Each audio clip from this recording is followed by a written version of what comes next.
And welcome back, everybody, to episode 6 of the Texas Stars Summer with the Stars feature. And today we are joined by one of the fan favorites here at Cedar Park. That would be forward Luke Gazdic. Luke, thanks so much for joining us up in Toronto during your off season. What's it like up there right now? I heard there's a lot of rain going on in the largest city in Ontario. Yeah, it's pretty crazy. We got hammered last night pretty good. Everyone lost power, including our house for the day and night, and it was pretty crazy. We didn't get flooded too bad. It was more on the west end of the city, but some pretty crazy footage of cars being floated down the highway and stuff like that. And we were lucky to be away from that side of it. Can you, I don't know what exactly is going on in terms of weather other than the fact that we've seen a lot more extreme weather. Can you believe that it wasn't that long ago that the Texas Stars boys that live in Alberta were dealing with this, in Calgary, and even guys up in Red Deer? Seems like every week we do an interview, we're talking to somebody about the flooding in their area. I know, seriously. I just got back from Calgary. Actually, I was visiting my brother, and just in the aftermath of that whole thing, and you can still see the damage all over the city of how that town got affected. There was a ton of guys there. I know Tyler Sloan lives there, and Justin Dowling's just outside the city, and everyone got hit pretty hard there. We weren't even close to that, but it's crazy that it's happening in different places at different times. Well, the good news is that you and your family are safe, and I saw a neat thing. You did an interview with one of the local media guys here in Texas, and he talked about what you were doing in summer training. You mentioned doing some work with a figure skater. Why is that becoming such a kind of a popular fad amongst hockey players to work with figure skaters? I think it's just because they're so efficiently sound at how they go about learning the techniques and really maximizing everything you can in your stride. You'll see how efficient they are when they're skating, and us hockey players were so uptight and so straight, even from a young age, where we don't really take the fundamentals of skating into effect. So I think it's coming into its own now, where so many guys are starting to do it, because it's all about lengthening your stride, and in this game that's changing. You have to be able to skate, and I think that's why it's becoming so popular. How do you feel your skating has adapted and progressed over the course of your career? I mean, you played a lot of games at the AHL level, but I would imagine if you went and looked at the way you skate today versus the way you did during your first year with the Texas Stars, there'd be a bit of a difference. Yeah, I think there would, for sure. I mean, always room for improvement, and that's definitely the number one thing in my game that I think is still holding me back, is my skating. So that's what I'm trying to work on, and continually trying to get better, but it has come a long way, for sure. I've worked hard at it, and my first year coach, Glenn Galtson, was one of the ones who kind of took me aside, actually, and we used to do a bunch of stuff back in my first year, trying to lengthen it out, and I've been trying ever since then. But you're right, you could probably watch a video of me when I was a rookie and me in last year, and you probably wouldn't be able to tell I was the same player if I had a different number on. One of the things that you guys, particularly towards the tail end of last season, that you were really effective of was your ability to get in on the forecheck and really throw your weight around. If you remember, I'm sure you do, playing on the line with Toby Peterson and Francis Wattier, the two big guys on the wings with Petey in the middle, you guys were devastatingly effective by playing the body. And I would imagine that you working on your stride even before this summer really helped become that kind of a player, to be able to get in there quickly and attack those defensemen with a puck. Yeah, I think I've just come to realize that that's how I'm going to be effective if I'm going to be playing at any level. And it was nice to have the two veteran guys playing with me. And Petey was very good at what he did. He would get pucks deep, and he'd put them into areas where he knew that opposing defensemen were going to be turning their heads, and they'd be seeing a big guy coming down on them every time. And we were fortunate enough that we got to play together for a certain amount of time, and anyone that's played hockey knows that the more comfortable you get with your line mates, the more confident you'll be playing with. It's tough to be playing with different guys every game, and even in between games, if you're playing with different wingers or center icemen, it's nice to have the same line mates for an extended period of time. And we brought a lot. We had a lot of comfortability with each other, and it was nice that we got to play for a while. So we just tried to take advantage of that and really wreak havoc on opposing D. Now, you talked about continuity. How important is it for the Texas Stars that head coach Willie Desjardins and assistant coach Doug Lister are returning for another year? That's huge for us. It's been weird, 3 coaches for me in 4 years. And that comes with the territory in the American Hockey League. If a team is doing well, the coach will always be up for jobs and in other places. And on the opposing end, if we didn't do well, they're always not shy to bring in somebody else. And to go into camp knowing we have the same structure and same systems and been under their guidance for a year now, I know what kind of coaching stuff they're going to bring to the table, and it's nice that we're going back in with some familiar faces. I like to talk about it because it's a lot of fun and it's a real positive. Not only did Willie get the AHL Coach of the Year award, but every Texas Stars player that I've spoken to that either are still on the team or were traded away or whatever had nothing but really high praise for him. Do you share that sentiment in terms of the respect of the coaching ability that both he and Doug have? Yeah, for sure, and I think if I did, I probably wouldn't tell you anyway.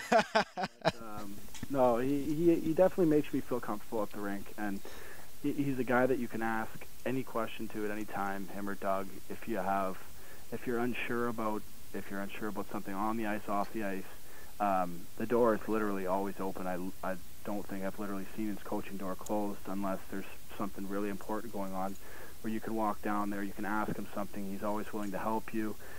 And even from a system standpoint and the way he coaches, he's very, very structured and meticulous, and it's an easy system to follow.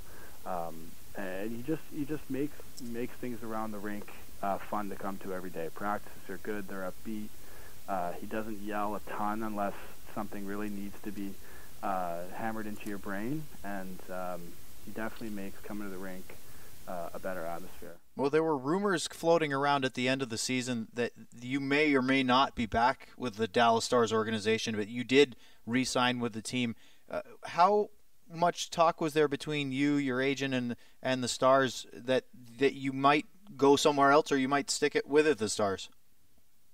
It was a strange process because at the end of the year I had my exit meetings with Jim Nill and Les Jackson, and Les has been with me since I was 17. He drafted. He was in the room when they drafted me. He was director of hockey ops, I think, at the time, and so I've known him for a while. But Jim, just for the couple months at the end of the year, and they had expressed interest in the way I played, and that they were thinking of having me back the next year. And as it got closer and closer to the qualifying deadline, I was getting a little nervous, and my agent was saying, they're talking and this and that, and it worked out well in the end. They got a contract done pretty close to the end, but it was nice that they got out of the way, and that they had a lot of nice things to say to my agent and myself about expectations, and it was nice that they got something done. You have a new GM, as you mentioned, with Jim Nill in Dallas. You also have a new Dallas head coach in Lindy Ruff. You had plenty of experience playing for 2 years under Glenn Gulletson, so that could have been considered not good for you because he knows you. But at the same token, having a fresh look from GM to head coach in Dallas, does that give you a little bit more hope of maybe getting another chance to get that first NHL game this coming year? I think so, for sure. It's always nice to have some fresh faces and a clean slate of people who haven't seen your game before, especially a guy like Lindy Ruff, who I can't imagine has ever seen me play. It's nice to come in and be able to show both faces and all the new faces in the organization what kind of game I'm going to bring to the table. And it's exciting. It's exciting that I get to show what I can do here coming into camp. Now you get a little bit more too, because if you remember last year there was no NHL camp because of the lockout, so you didn't have a chance to play up in Frisco and do your normal Dallas Stars training camp with all the players and everybody watching, and participate in any NHL preseason games. How important is that going to be for you and the other guys trying to make the Dallas Stars lineup to get a chance to play some actual NHL exhibition games this year? Yeah, it's going to be fun. Obviously, it was a little disappointing last year with the whole lockout thing and how we came up to Dallas for a day and skated, and it was just kind of like this weird experience. But it's definitely going to be fun to be able to go into a training camp again here after the year and be able to go through that whole process again. And it's a nerve-wracking experience. It really is. Guys will probably say it isn't, but there's a lot of people that are on edge up there, and you really don't want to be making mistakes and doing things wrong. But I really look forward to it. It's a fun couple days to a week or however long you get to stay there for. And anytime you get to play in those preseason games and even the inter-squad games and really get to show what you can do, it's exciting and it's fun. Now, from your standpoint, you've had lots of talk because fans just absolutely seem to gravitate to you here at the Cedar Park Center. And even your teammates have had nothing but flowing praise throughout the year. When you got hurt in Lake Erie during February this past year, there was a lot of talk from the players about your absence in the locker room. You and I talked about it. You even did an article in the newspaper about your lack of being in the room because of the injury, and you couldn't really go in there and say your piece like you normally would. Even last week when we did an interview with Matt Frazier before the big trade, he was extremely complimentary of you and said you're the kind of guy that helps teams win championships. What goes through your mind when you hear players and especially teammates like that say such nice things about you?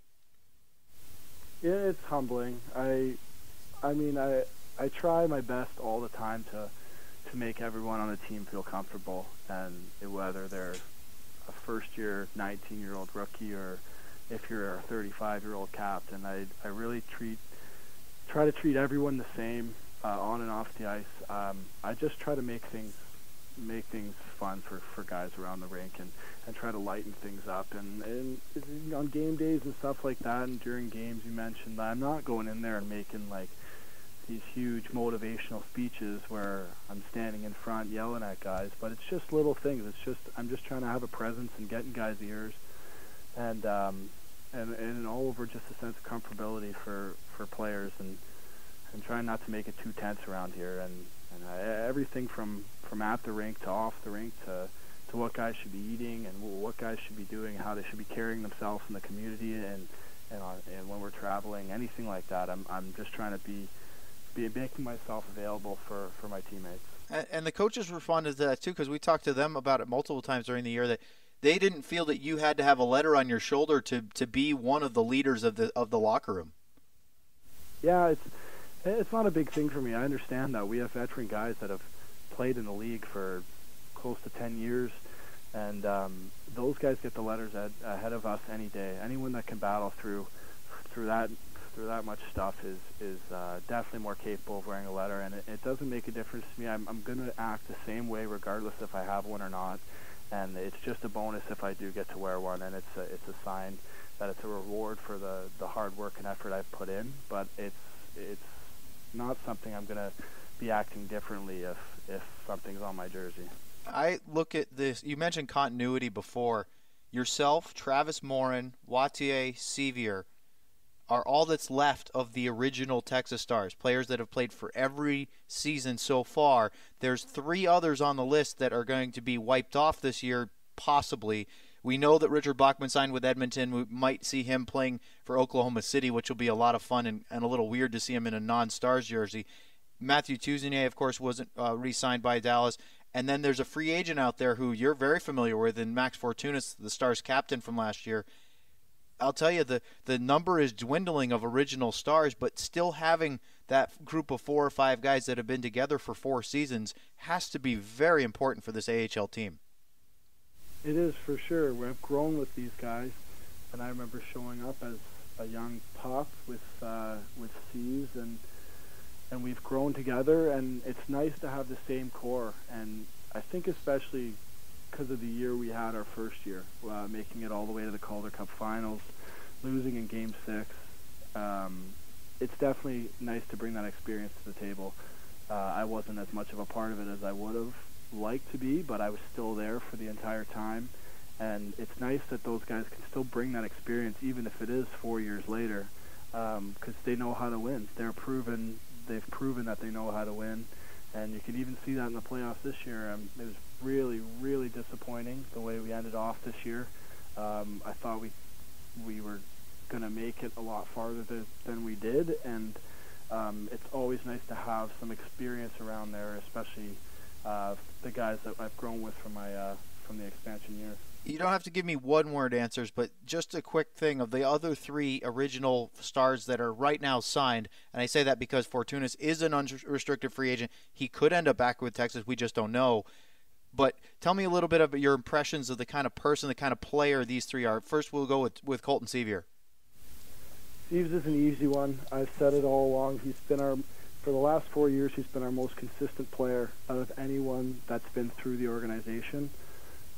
He does everything well. He doesn't do. I say this to him all the time, and he always laughs because it sounds bad.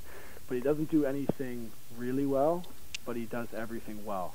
Like he skates well. He has a great sense for the ice, and he's good in the locker room. You've seen that as he's been rewarded with a letter on his jersey as well. So he's definitely a good player to have around. Another guy with a letter on his jersey, Travis Morin. My road roommate for 2 years, my stall mate for 4. I've got to know him pretty well. Good guy to have around. Good voice in the locker room, and an exceptional player on the ice. Makes plays happen when you don't think there's anything there. Leads by example. It's funny you say good voice in the locker room because sometimes he comes off as being kind of the quiet type. He does, but when push comes to shove and we're facing a little adversity, he's one of the first guys that's going to open his mouth. And I think people don't know that about him, is that he's very quiet and goes about his own way. But if something needs to be said, he's one of the first guys who's going to say it. And finally, the other of the last 4 would be Francis Wattier. Watts is amazing. He does everything. He works tooth and nail is exactly what I would call him. Works for everything he has. He's come a long way. He scores goals. He fights. He hits. Once again, good voice in the locker room and good veteran presence. Now, you and Wattier had probably the biggest hit of the Western Conference semifinals in the playoffs last year to each other. Can you remember anything about the collision the two of you had in Game 4 in Oklahoma City? I can. I think I split my eye open. Yeah, I got 7 stitches in my eyelid, I think.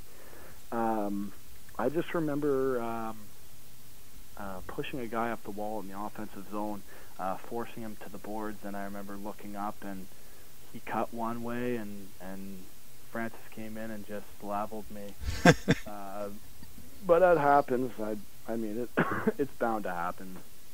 Well, it's a sign of both of your toughness, because I think if it wasn't a playoff game, there was no business for either of the two of you to finish the game, let alone try to skate the next day. But the hit was almost sickening in sound. The two biggest guys on the ice just crushing each other with. I mean, there was no time to let up at all or protect yourself. It had to have been one of the biggest hits you've taken in your career. Yeah, for sure. I think more so just because I didn't see it coming. It was more of a blind side, and it definitely was a little bell ringer. I just remember having blood pouring down my face, and I remember the Oklahoma City benches looking and laughing, or kind of chirping and laughing. I mean, I was just smiling at them. I was just loving the whole thing, because that's all you can really do at that point. There's no reason to get mad. I was mad, but there's nothing you can do. It's bound to happen in hockey, and I had blood pouring down my face, and he had a scar over his eye, and I'm pretty sure we were both back the next shift. And indeed you were, although it took both trainers to get out there and give you both attention. But, kudos to them for reacting as quickly as they did. When you look back at the Oklahoma City series, is there still a deep sense of unfulfilled sort of expectation? Because as you mentioned earlier, a lot of the guys, I think everybody on the Stars organization, thought that the playoffs were going to last a lot longer than that. Yeah, it's hard to talk about, because I'm still 2 months removed now, and there's just a bitter taste that we could have done more, and you never like to have regrets and look back on things, but I don't care. I can talk about it, and I'm upset about it, and I really thought we could have put up a better outcome. I think the effort was there for sure. I think we really did battle, and just things were not going our way. They were really playing well as well. Their goalie was on their toes, and when their goalie's playing well and we're not scoring, that's definitely a defeating. It's defeating for your mindset, and it's still eating me away a little bit, to be honest. Over the course of the summer, after that kind of subsided a little bit, there were rumors circulating that you might go over to the KHL and play. A lot of players are, talking about going to Europe, especially when they get to that point of maybe done with their second contract or done with their first contract with an NHL organization. And the rumors that were floating around for you were to go with something that I was very interested about, because I didn't know much about it, was to play for a team in Croatia. It was called Medveščak in Zagreb, Croatia. That's the team in the KHL. It's the biggest team in Croatia. Was there any talk between you, your agent, and any team in the KHL, let alone the team in Croatia? Yeah, actually, I was going to tweet about this, because I can just spell this for you right now. I've never had one conversation with this Croatian team. I don't know who started this. It probably started because my older brother, Ben, who played 4 years at CIS hockey. After he finished that, he played 1 year for Zagreb when they were in the Austrian league.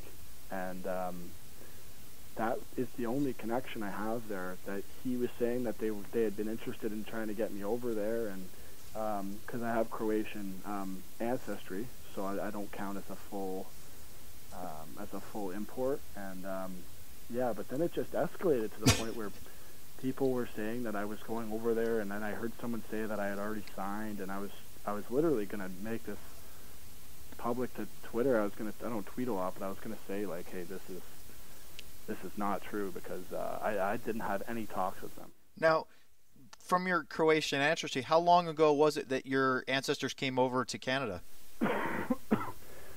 It was my grandfather, my dad's dad, and he was actually born in Hungary at the time, but with Empire, whatever happened there, it's now part of Croatia. And so when my brother went to play there, he got Croatian nationality, and he didn't count as a full import, which is huge for guys who want to go to Europe, because you can only have a certain amount for every team. Now, obviously your focus is getting ready for another season with the Stars, either in Dallas or in Texas. Could you see yourself doing something like that before your career is over, is going to play in Europe? Yeah, but not anytime soon. I have a goal in mind, and that's to play in the NHL, and that's to play for the Dallas Stars, because I've grown up with this organization. I was drafted when I was 17, and I know fans in Austin and Cedar Park won't want to hear this, but I'm not looking to go back and play there. And as brutal as that sounds, there's no other mindset. Well, like, if I don't have that mindset going into camp to make the Dallas Stars, then why go in there at all? That's the way I figure it. So I want to stay here, and I want to have a shot to play in the NHL. And if a long way down the road, if an opportunity arises in Europe in a bunch of years, then maybe. But at the time being, right now, I have no interest whatsoever. No, you have quite a hockey family. Your dad played. He was drafted by Buffalo back in 1978. You mentioned your older brother Bren, who played in college and then went on and played for Zagreb over in Europe a little bit. And your younger brother is playing in juniors. I think he's playing for, was it the London Nationals this past year? Yeah, it's the junior team here in Ontario, London, Ontario, just 2 hours north. But yeah, quite a hockey family. Amazingly, you're the only non-defenseman of the four of you. Yeah, they all did that. I don't know how I turned out to be a forward, but yeah, my dad played, my older brother played, and I actually couldn't even tell you when or why I played forward, but they were all pretty good at it, and I was the one that just got to stick around here for the longest. Now, one of the distinctions is you're, according to the height charts online, you're the tallest of your brothers. That may or may not be true. You can tell us about that. But what was it like growing up with with your dad and your 3 brothers all playing hockey, you must have had some really big family games. Yeah, it was fun. Like, people in Texas think it's weird to hear stuff like this, but it's so cold here in the winters that you just we put plywood up in the backyard and you make boards, and you my dad would go out at night and hose the lawn down, and you had your own rink in your backyard, and so we'd be out there all hours of the night after school. I'm pretty sure I skipped days of school even to stay out there during the day and skate on it. But no, we had the luxury of having that, and we definitely had some battles. And as 3 boys, there was a bunch of tilts and fights all the time, but that comes with the territory. Now, you mentioned that you're, as every hockey player is striving to be, is to try to make the Dallas Stars lineup. No question about it. But if you were to come back to the Texas Stars for a 5th season, right now you rank 5th all-time in games played, 256. And then a couple other things that some people may be surprised at, maybe not me so much, but you're 10th in goals, 14th in points. It's not just the penalty minutes that you're known for. Are you excited about what the Texas Stars team could be like with or without Luke Gazdic because of some of the names that are returning? I'm always excited about that possibility. It's a phenomenal place to play hockey. It's a great community, the greater Austin and Cedar Park area. And with the number of possible guys that we have returning, with all these guys getting re-signed and new rookies coming in and stuff, it's always exciting to be knowing that if the greater goal of making the NHL doesn't happen, there's a great spot that you can come down and develop and continue to work on your game and hone your skills down there. And I'm just trying to get better every day here in the summer, and those goals, I actually didn't know that about the 10th, but that's pretty good. I'm just trying to make my game more well-rounded and not being that meathead who's just out there for one purpose, and that one purpose is to fight. Well, I asked Matt Fraser last week, ironically the day or two before he was involved in the big trade with Boston, what your celebration would be like if the Stars were to win. I mentioned a Calder Cup, but you could say it even with a Stanley Cup, thinking that you might be one of the more entertaining guys as far as celebrations go. He says, yeah, Luke has a couple of them, but I won't mention those. I'll let him talk about that. What, like goal celebrations? Goal or cup-winning celebrations? Well, definitely have some goal celebrations tucked away in my pocket. I just don't get to use them very often, as much often as I'd like to. And I've always been told that you should act like you scored before. But I think if we ever did end up winning that Calder Cup, that would be great. And I'm not shy to say anything like this. Austin would be a heck of a town to win it in. I'm pretty sure we'd be walking that thing up and down 6th Street for at least a couple of days. Now, one of the newcomers to the Texas Stars group at the end of the season, Curtis McKenzie, kind of picked up a little bit on the Luke Gazdic following. Had a scrap in his first game, got pictured on the Jumbotron with a big smile on his face, said he didn't get to do it in college and doesn't mind mixing it up a little bit. Do you see that he could be won over to the fans very quickly here at Cedar Park? Yeah, he's another guy I refer to as tooth and nail as well. He doesn't have a tremendous amount of skill, but he's very effective. He gets in there on the forecheck, finishes checks, good shot, and he likes to scrap, which I always have a ton of respect for. Anyone that can go out there and put their face and body on the line for the team like that, I have the utmost respect for. And he came in last year and really made an impression on me and definitely a lot of our teammates that we had there. And he's a pretty funny kid to have around. He's always got a smile on his face, and he's always got something funny to say. So every time I'm at the rink, I'll just go up and start a conversation with him because he's always a good guy to talk to. Well, Luke, it's been an absolute pleasure to have you on here during the off season. Thanks so much for joining us, and best of luck coming up in the next couple of months as you get ready for the Dallas Stars training camp. We hope all the best for you in that, and maybe with the Texas Stars. All right, thanks. I'll talk to you guys soon. Luke Gazdic joining us here for episode 6 of the Summer with the Stars series, and we'll be back with another episode next week.